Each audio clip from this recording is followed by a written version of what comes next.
ओम भूर्भुवः स्वः तत्सवितुर्वरेण्यं भर्गो देवस्य धीमहि धियो यो नः प्रचोदयात्। किसी परिस्थिति में विचलित ना हो।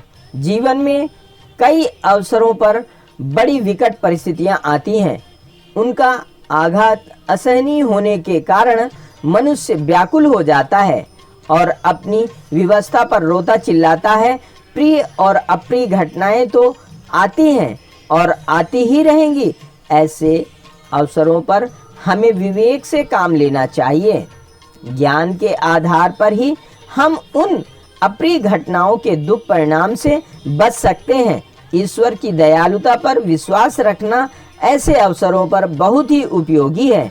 हमारा ज्ञान बहुत ही स्वल्प है, इसलिए हम प्रभु की कार्यविधि का रहस्य नहीं जान पाते। जिन घटनाओं को हम आज अप्रिय देख समझ रहे हैं, वे यथार्थ में हमारे कल्याण के लिए होती हैं।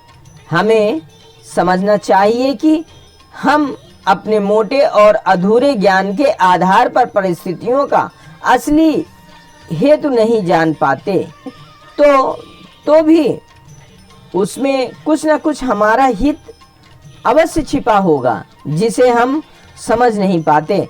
कष्टों के समय हमें ईश्वर की न्यायपरायणता और दयालुता पर अधिकाधिक विश्वास करना चाहिए।